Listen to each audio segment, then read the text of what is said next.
Hey, what's up? It's Jim, and today I'm going to talk about the film The Mummy from 1932. And this is day 4 of my Halloween week of videos. The Mummy was the very first Universal horror film not to be a literary adaptation. Both Dracula and Frankenstein were, of course, based on famous books, but The Mummy isn't.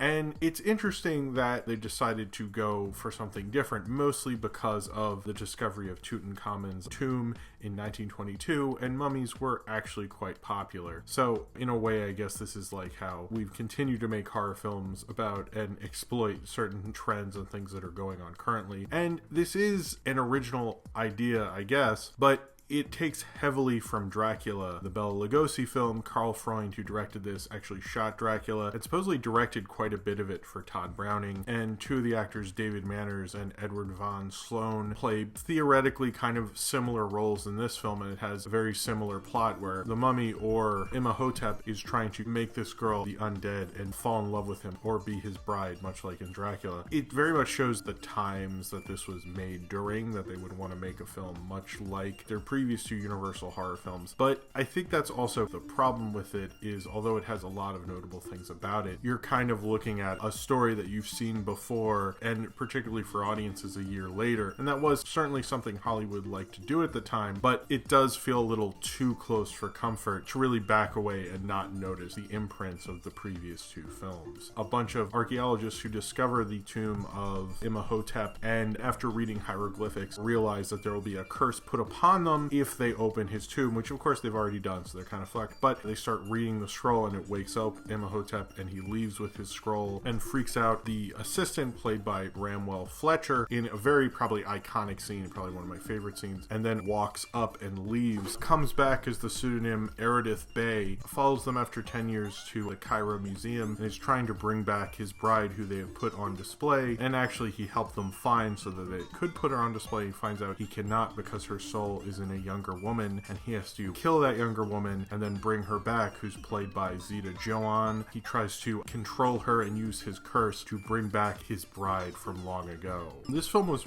directed by Karl Freund, who's famous for shooting Metropolis and Dracula, and would actually go on to invent sitcom lighting. He was asked by Desi Arnaz to come up with a lighting scheme for multi-camera shooting, and it's actually the same lighting scheme they even use today for sitcoms. Is basically a way to light so there's no shadow. He eventually would direct a film called Mad Love, which was very influential in Citizen Kane. He's a very smart, interesting part of film history, and he technically made this a much better film than Dracula. As he had shot that film and supposedly directed parts of it, he definitely knew what to do with this, and the script isn't stunning or astonishing, since it is kind of such a similar story, but they're not saying anything new with it. They're just playing off of what they know audiences will like, which is a little boring, but almost feels like Karl Freund really wants to make this exceptional. And through his direction, I would say he really does. The way he plays with light sources in this film, whether it's when Imhotep is trying to summon his bride back and you just see the light coming off of him and it's all darkness, what I guess would later be used in like film noir, and he did work on a lot of the things that would later go on to influence film noir. You can really see how great he was with cinematography and how beautiful a lot of this film is. It's probably, I'd say, better shot than Dracula. I don't know if it's as memorable of a movie, but its cinematography is almost why you check it out, and how technically gifted it really is. He almost understood the smartest thing you can do in horror is not show something, and since everything had this darker, kind of creepier feel to it, there's certain scenes that are creepier and kind of spook you out, even if they're not necessarily scary. The early scene, which is probably the most iconic scene in the entire movie, where Karloff's mummy gets up and walks out, and you don't really see a lot of it. You just see a hand, you see his eyes open, you see the bandages walk off, and then Bromwell Fletcher's great, amazing performance of him laughing and losing his mind, how baffled and confused and scared he was that this curse was real and this really happened. People actually thought there was a curse. I'm not exactly sure about the real curse with Tutankhamun, but people believed in the curse, and having a scary scene like that scene is still pretty spooky even by today's standards. It's because he understood the elements of horror is not exactly knowing what's going on, and Bromwell Fletcher does that incredibly well with his laugh. choreographed, but Carl Freund directed the hell out of it. And there's a lot of sequences in this that if you had a lesser director, it would have played up that you have kind of a lame script, a script that's ripping off something else. There's so many sequences in this that are literally just taking from Dracula. It's like they gave them the Dracula structure and go, just make it the Mummy and shit and it'll be cool. And Carl Freund understood, like, if I direct the hell out of this, it'll at least be enjoyable and memorable. This film has enough going for it that even though it becomes fairly obvious at certain points, you kind of forgive it and get into it. It's not as scary. I think Karloff gives an amazing performance. Karloff is such a great actor, both when he is more of the Mummy character or the Erdith Bey persona. Karloff has a real physicality to him as an actor. He almost became different people, the way he moves, the way he is just intimidating and scary, and the shot with his eyes. Carl Freund and him work so well together.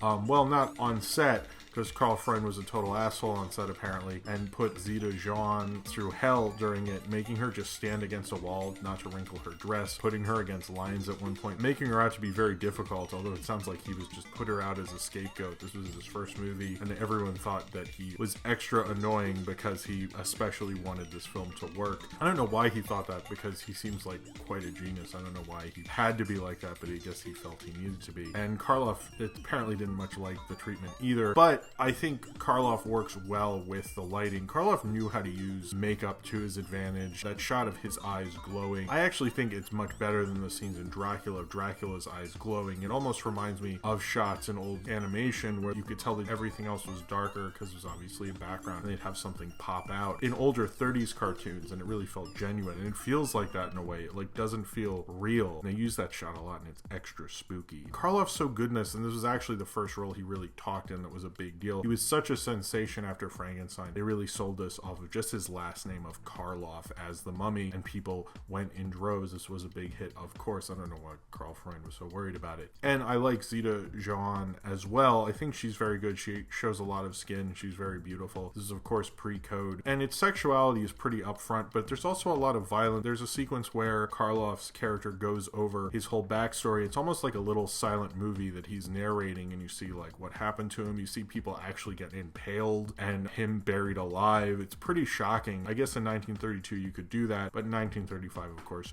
you couldn't, and it shows how really awesome you could be in the pre-code era, especially with horror. I don't want to ride this film off and go like, oh, it's too much like Dracula, fuck this movie, but I don't want to act like it's an incredibly unique film either. This is the only actually Mummy film with Karloff's Mummy character. They made somebody else for the other Mummy films. The other films would have the same character come back again and again, and I guess because they couldn't get Karloff, they're like, well, let's just make somebody else and he's a mummy or something. A lot of what made this film work is all the people going on with it. And I mean, I love the Universal monster films and I like what they're doing, but with The Mummy, it kind of is just more of just the genre itself than a great exception. I know certain people like Barry Levinson really like this film, and a lot of people like this film. I'm not going to act like it's terrible, but it's just more of an example of the genre rather than an exception of that genre, the way Dracula, Frankenstein, and even Bride of Frankenstein are. These were all directed by great directors. James Whale, Todd Browning, Carl Freund are all incredibly good directors. And it's interesting when you look back at the Universal horror movies, I've often looked and gone like, wow, they had like a lot of talented people there. No wonder these characters became such icons, because they had such great talent behind them. And The Mummy, I think it's because of the lighting and how spooky and almost unique it feels. And it is a little bit more of a refined version of Dracula, obviously, because you're working with a lot of the same crew and the same people and the same type of story. You can like kind of refine that story and do things differently that you hadn't done before. And the often complaint about Dracula is it is very early talky kind of cinema, and it's a little clunky. I've never felt that way about Dracula. The Mummy isn't clunky technical wise, it's clunky story wise, which is something that, whether we have great sound technology or not, isn't something you can change. They definitely smooth over all the technical sides of it to make The Mummy a lot better made of a movie, and Carl Freund did that very well. He definitely showed how strong of a director he could be, because that really showed what a good, strong studio director was. He could take a story that people have done a million times and put his own unique voice into it, and I think he did do that very well, even if he was a total bastard to everybody on set and made Karloff put on 8 hours of makeup several days in a row for just a shot that was in the movie very quickly. I don't want to act like that you should be a total bastard and artistically it'll work out for you, but I guess it kind of worked out for Carl Freund. It probably could have worked out and him not been an asshole also, which would have been nice. I would use it as more of an example of the Universal horror genre rather than showing how great that genre could be. Because the plot is almost like a worse version of something else. Just because it's directed so much better and how it does what it's doing with that script. But the script owes a little too much, because when I was watching it, I was like, God, I feel like I've seen this before. The film never really overcame that. As much talent as there was in this film, it just could never really overcome that, but it's still a great example of the universal horror genre and how memorable that genre really could be. So if you have seen The Mummy and you would like to talk about it, then comment below in the comments and subscribe if you would like to. Thank you very much for watching. The next video will be the 5th and final video of my Halloween week of videos. Sorry, these are kind of broken up in a little bit of a ways, but there's still 5 of them like there is every year. Thank you very much for watching, and I hope you have a happy Halloween.